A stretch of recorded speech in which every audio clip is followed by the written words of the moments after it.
volvemos y bueno, segundo bloque de Ahora Nosotras. Ya la tengo a Celi que se ha tomado un vasito de agua que vino pobrecita agitada. A las corridas. A las corridas, porque esto es así, ¿viste? Las feministas somos así, corremos de un lado a otro, estamos de todos lados.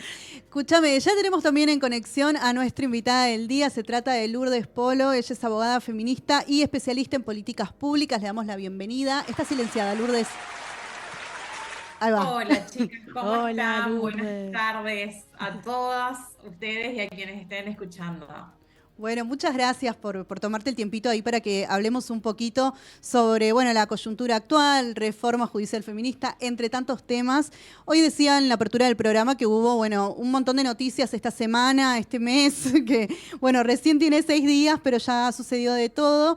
No puedo dejar de destacar, bueno, uno de los hechos de esta semana, justamente el pasado viernes, ¿no? 1 de septiembre, se cumplió el primer aniversario del intento de magnicidio, de femimagnicidio a Cristina Fernández de Kirchner. En ese sentido, bueno, me gustaría, ¿no?, preguntarte tu postura sobre este tema, por un lado, como abogada, y también lo pensaba en relación al ejercicio, ¿no?, del Poder Judicial en cuanto a la persecución de funcionarias políticas, ¿no?, de importancia, como es el caso de Cristina Milagros Salas, entre otras. Bueno, creo que para todos los argentinos y las argentinas, al menos la gran mayoría, y quienes hace muchos años militamos en defensa de la democracia, fue un hecho aberrante en el cual amerita claramente que el sistema judicial pueda brindar una respuesta urgente, sobre todo en la investigación penal y en la sanción de la conducta de las personas involucradas. Y en esto a nosotros nos permite traer en discusión, bueno, cuál es el rol que hoy tiene el sistema judicial, el poder judicial en nuestra democracia.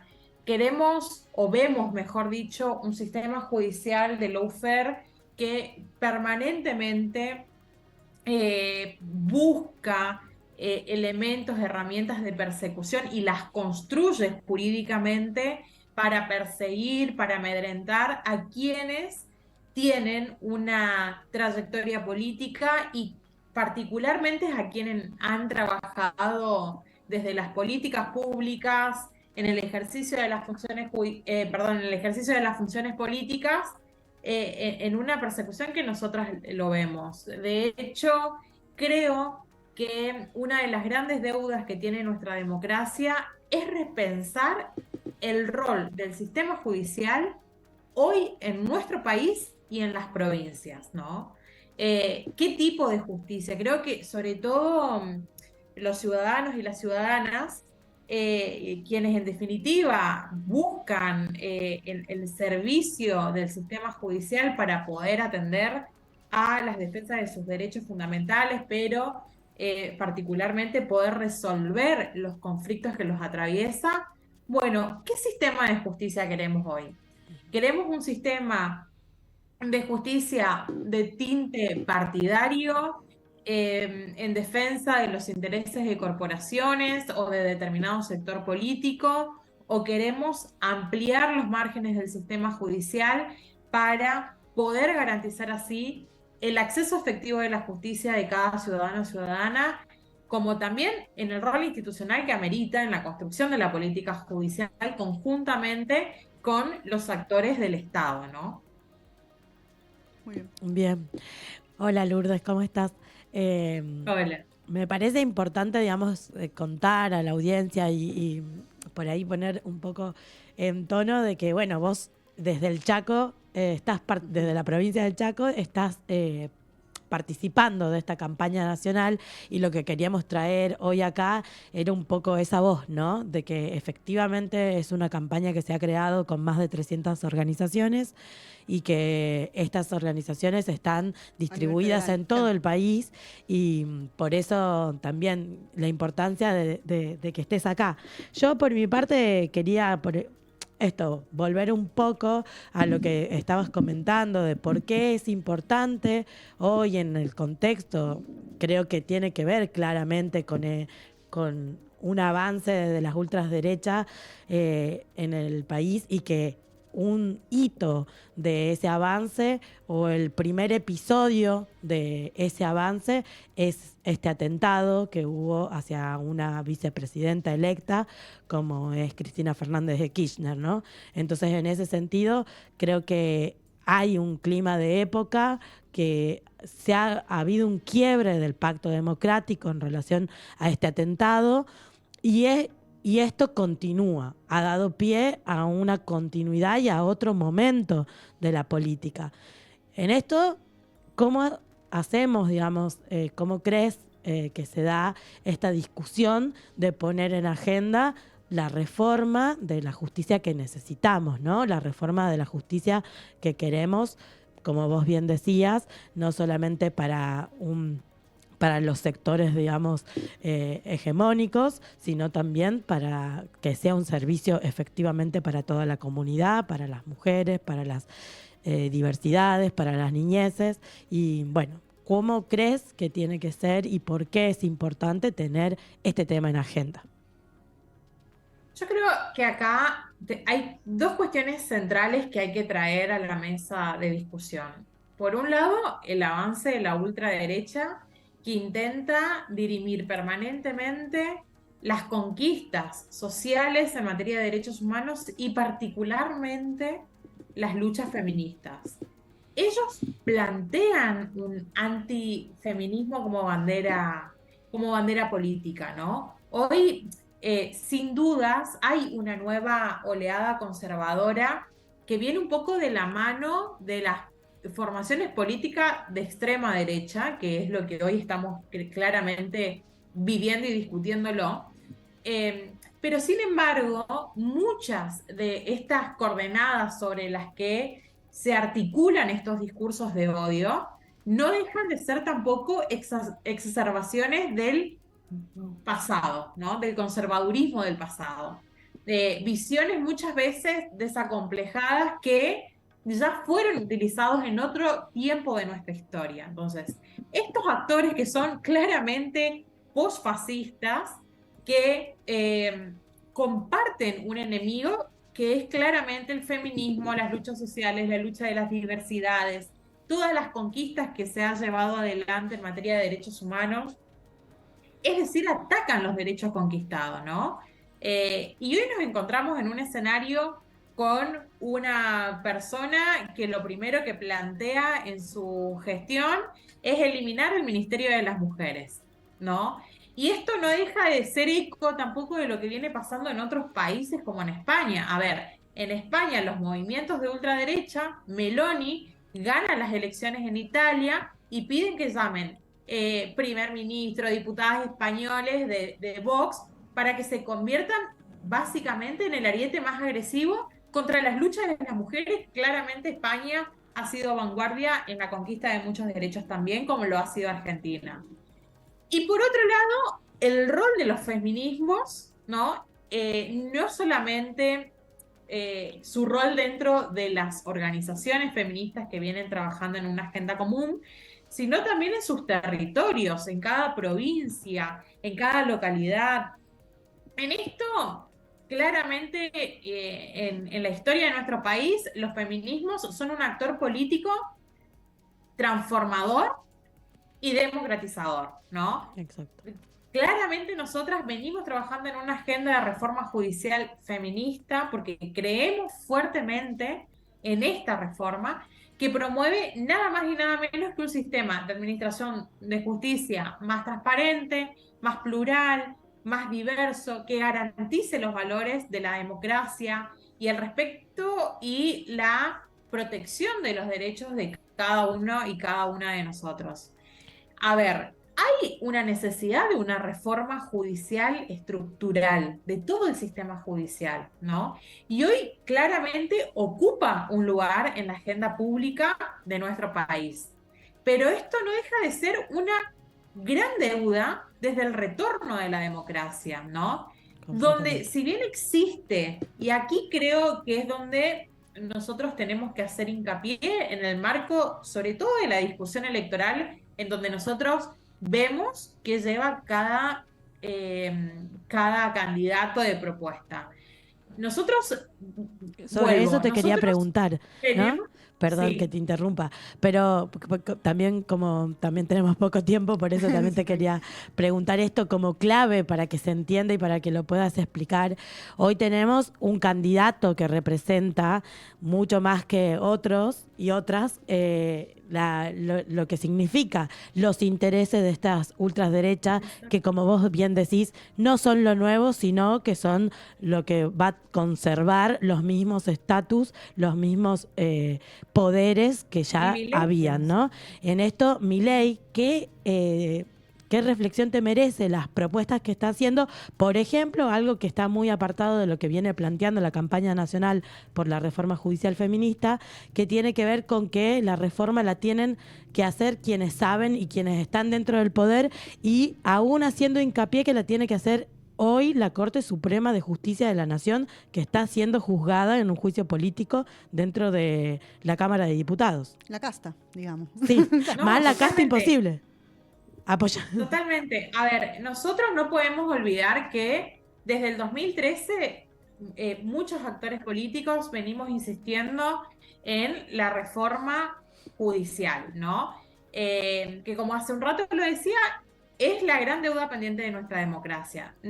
Nosotros quienes venimos militando una reforma democrática, abierta, plural, transfeminista, sin dudas creemos en la necesidad de esta reforma, sobre todo federal, democrática y que respete las identidades y que existen en cada territorio. Ahora, tenemos un Milei que se ancla en una reforma que no hace más que consolidar, ¿no?, privilegios e intereses de corporaciones, porque nosotros no podemos salirnos de la discusión democrática de la reforma judicial.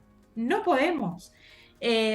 Nuestra historia argentina nos enseñó que la salida, como dicen los jóvenes, siempre es colectiva, que en la individualidad nadie gana. Ujú. Y especialmente en procesos de recuperación y de poner en puesta en valor y conquistar derechos humanos que desde el 2003 hacia adelante se han profundizado, entendiendo particularmente que los mismos deben ser respetados, deben ser garantizados, pero deben ser defendidos. Entonces, frente a un candidato, insisto, que nos llama a una reforma judicial, de este punto partimos que es una reforma necesaria. No, claramente no compartimos la visión de Milei.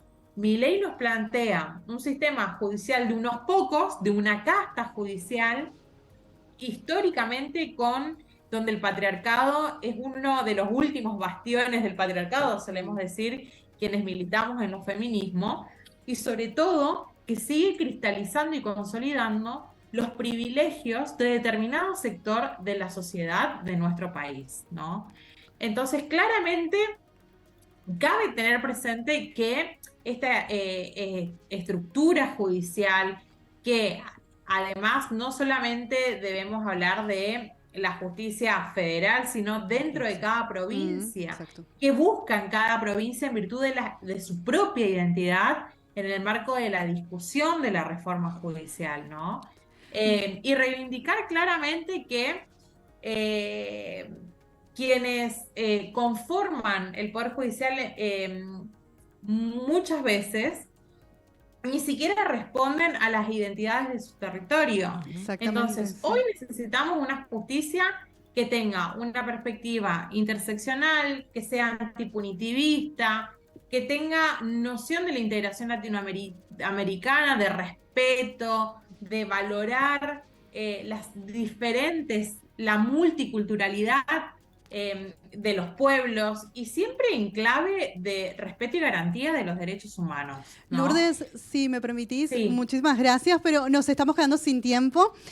Así que bueno, agradecerte por la explicación y por aportar claridad, ¿no?, a este tema tan importante y extender la invitación, por favor, cuando puedas, en alguna otra oportunidad, para bueno, seguir debatiendo estos temas tan importantes con las compañeras. Es crucial poder hacerlo, así que bueno, muchísimas gracias por estar ahí del otro lado.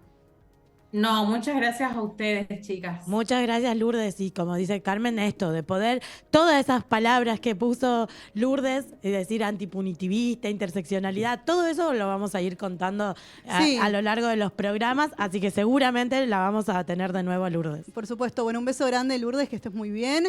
Y bueno, nos estamos hablando seguramente en breve. Chau, chau.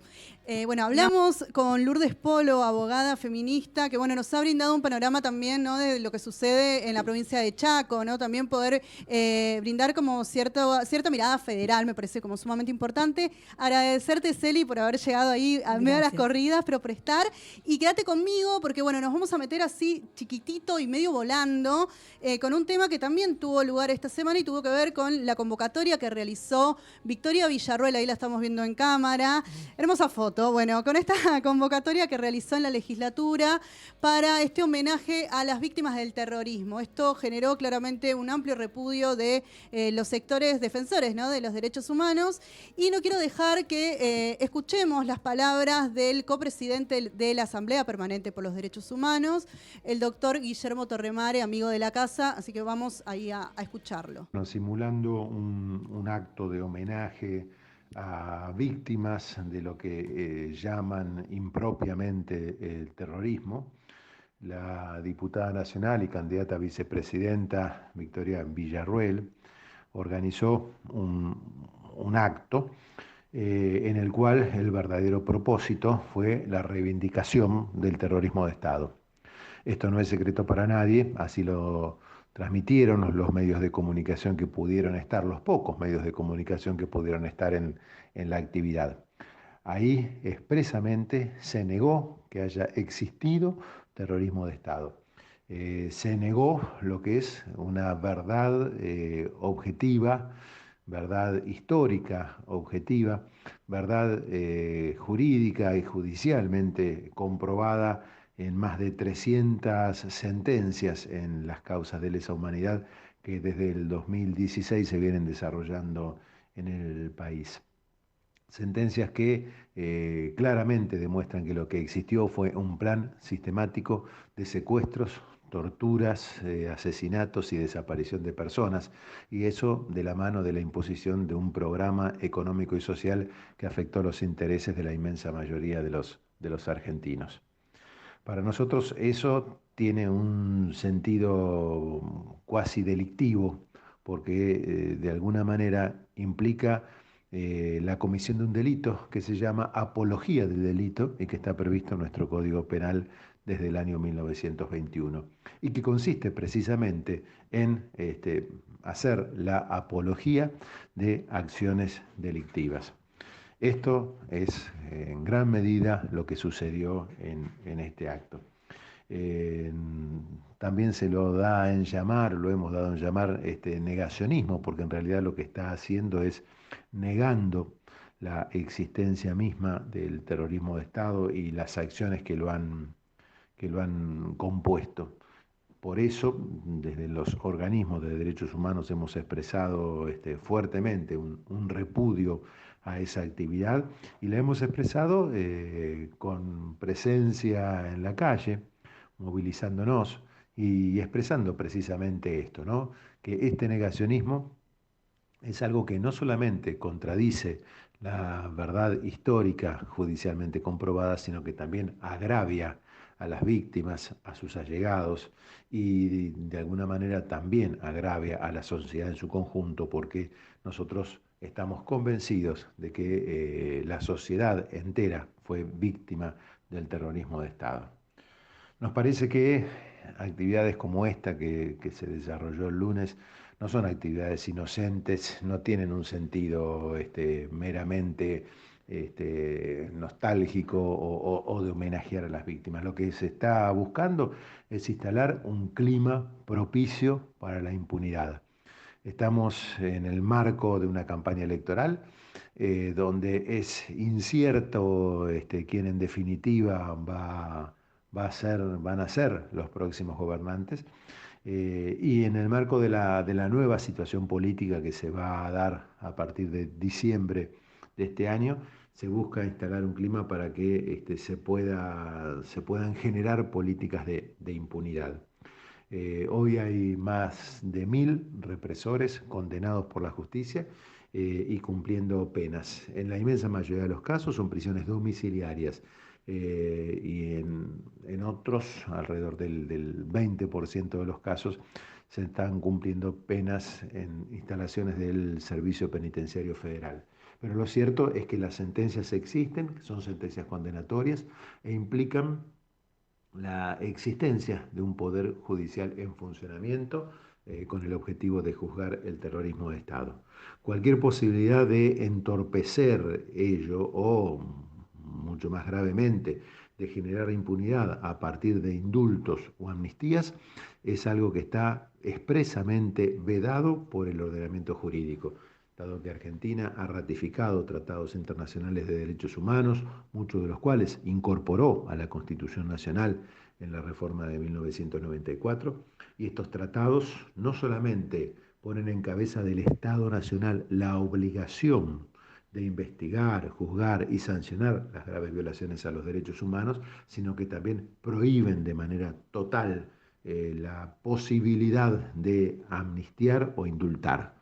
Las graves violaciones a los derechos humanos no son delitos perdonables como sí pueden serlo los delitos comunes.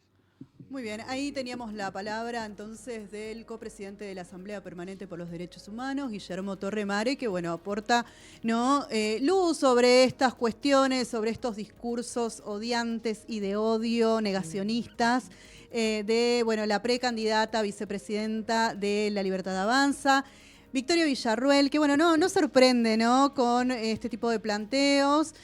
Decía hoy justo Celi al inicio del programa que considero que son temáticas que vamos a tener a lo largo de cara a estas elecciones, que van a seguir pegando esos coletazos y que de alguna manera vamos a tener que seguir remarcando, ¿no?, en los medios, explicando, desglosando y estudiando nosotros también, ¿no?, para poder brindar argumentos sólidos, ¿no?, sobre esto. Totalmente, tenemos que generar una batalla realmente en estos discursos, porque a veces, ningún derecho está sólido, como decía Simón de Beauvoir, menos cuando avanzan estos sectores conservadores y de ultraderecha. Entonces, en ese sentido, hay que tener la paciencia y también encontrarse con la voz de las otras personas, porque yo creo efectivamente que quienes votaron a Milei, a quienes votaron, no sabían y no se encontraban con que tengan estos discursos promilitares, progenocidio, ¿no? O sea, y antiderechos completamente, porque lo único que pasa con ellos es que la libertad retrocede. Exactamente, y será tema para seguir profundizando en este programa. Ya tengo a la gente de hielo del otro lado que está precalentando para entrar a romperla con su hielito semanal, así que los voy a dejar en muy buena compañía al aire. Sugerirles así rapidito que entren al portal de noticias de .0.me a votar por Ahora Nosotras. No, mentira, voten para los premios .0, en especial Ahora Nosotras, pero también hay otras nominaciones en las cuales no estamos y pueden votar por otra gente también. Esto es así, muy democrático. Nos vemos la semana que viene. Nos vemos la semana que viene. Miércoles 18 horas, estamos aquí en Ahora Nosotras. Buen término de semana y buen fin de semana. Adiós.